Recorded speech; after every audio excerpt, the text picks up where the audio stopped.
नमस्कार, मी अमोल किन्होळकर. आपण पाहतात एबीपी माझा. 7:12च्या बातम्यांमध्ये आपलं स्वागत. पीक विम्याबाबत शेतकऱ्यांमध्ये बरीचशी संभ्रमावस्था आहे. पीक विम्याचे हप्ते भरूनही कित्येक शेतकऱ्यांना विमा मिळालेला नाही. पण पीक विमा नेमका आहे काय, याच विषयावरती चर्चा करण्यासाठी आपल्यासोबत पुण्यातून कृषी विभागाचे मुख्य सांख्यिकी उदय देशमुख सर आहेत. सर, काय आहे पीक विमा आणि शेतकऱ्यांनी तो का घ्यावा? त्या कालावधीनुसार त्या आपत्तीनुसार शासन वेळीच निर्णय घेऊन मदत करण्यासाठी सर्वतोपरी प्रयत्न करते. त्यासाठी सर्वेक्षण सुद्धा आपल्या क्षेत्रीय यंत्रणा करतात. परंतु ही जी काही नैसर्गिक आपत्तीची मदत असते यामुळे शेतकऱ्याचं समाधान होईलच असं नाही आणि परत निधीची जी उपलब्धता आहे ती थोडी मागे पुढे झाल्यामुळे वेळेवर मिळण्याच्या संदर्भात सुद्धा कधी कधी अडचणी येऊ शकतात. मग ह्यासाठी आपण पीक संरक्षण साठी आपल्याला अडचणीच्या काळामध्ये जे काही आपण स्थैर्य मिळावं, अडचणीच्या काळामध्ये मदत यावं म्हणून आपण पीक विमा घेतो. की पिकाच्या हंगामात काही अडचण आली किंवा कीड रोगामुळे पिकाचं उत्पादन कमी झालं की जेणेकरून आपलं आर्थिक स्थैर्य टिकावं आणि आपल्या उत्पादनामध्ये सातत्य राहावं, पुढच्या हंगामासाठी आपल्याला निधी उपलब्ध व्हावा, याच्यासाठीच आपल्याला पीक विमा हा घ्यायचा असतो. पण सर, बऱ्याच शेतकऱ्यांकडून ही तक्रार येते की विम्याचे हप्ते भरून देखील पीक विमा मिळालेलाच नाहीये. काहींना ठरलेल्या रकमेपेक्षा कमी रक्कम मिळाली आहे. ही तफावत नेमकी काय? पीक विमा हा आपत्तीच्या काळात संरक्षण देण्यासाठी, आर्थिक स्थैर्य मिळवून देण्यासाठी घेतो. आपण वेगवेगळ्या पद्धतीचे विमा घेतो. मग आरोग्य विमा घेतो, आपण पशुधन विमा घेतो, आपण वाहन विमा घेतो, आपण जीवन विमा घेतो.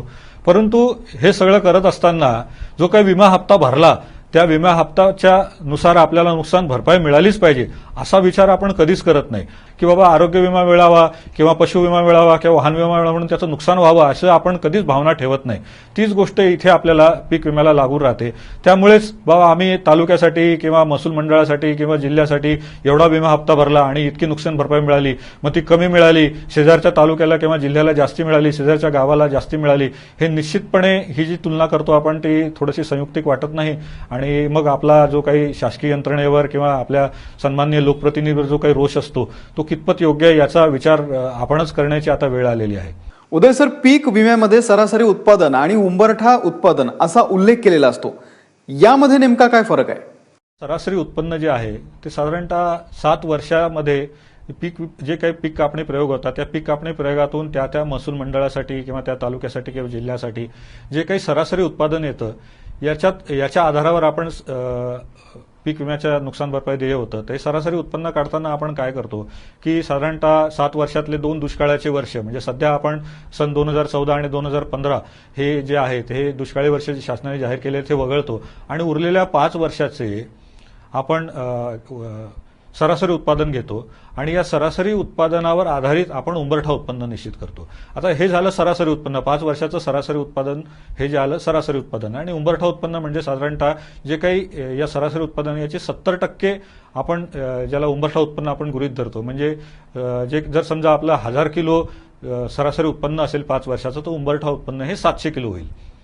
तर अशा स्वरूपाचं हे सरासरी उत्पन्न आणि उंबरठा उत्पन्न आहे.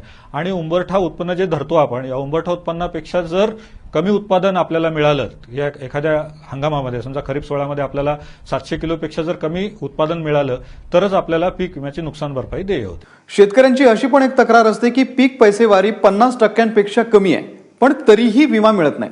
याबद्दल काय सांगाल? पीक विम्याची नुकसान भरपाई ही सरासरी उत्पादन आणि त्यावर आधारित उंबरठा उत्पन्नावर निश्चित होते. तर पैसेवारी जी आहे याची जी काही निकष आहे हे महसूल विभागाचे वेगळे आहेत.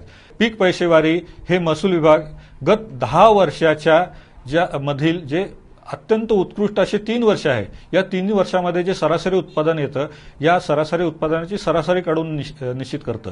म्हणजे काय होतं की पीक विम्यामध्ये जे आपण बेस उत्पन्न धरतो हे याचे निकष वेगळे आहेत आणि पैसेवारीचे निकष वेगळे आहेत. त्याच्यामुळे याची तुलना करून आपलं पीक विम्याची आणि पैसेवारीची ही तुलना होत नाही आणि पीक पैसेवारीनुसार पीक विमा नुकसान भरपाई मिळत नाही. देशमुख सर, अनेक शेतकरी पीक विमा घेतात. पीक विमा घेण्याचे आणखी काय फायदे आहेत?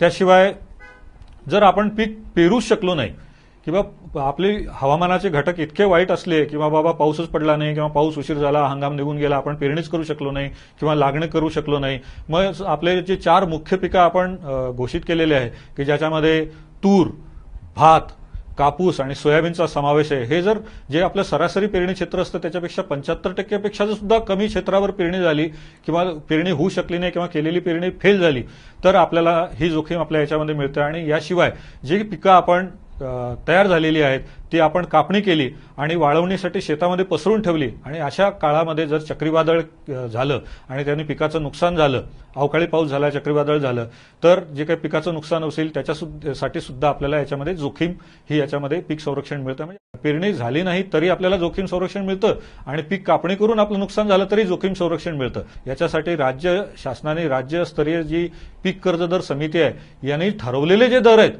या दरानुसार पीक संरक्षण आपल्याला मिळतं. ही सगळ्यात मोठा फायदा या योजनेमध्ये आहे. पीक विम्यासंबंधी अशीच सविस्तर माहिती आपण 7/12च्या बातम्यांमध्ये घेत राहणार आहोत. उदय सर, आमच्याशी संवाद साधल्याबद्दल आपले खूप खूप आभार.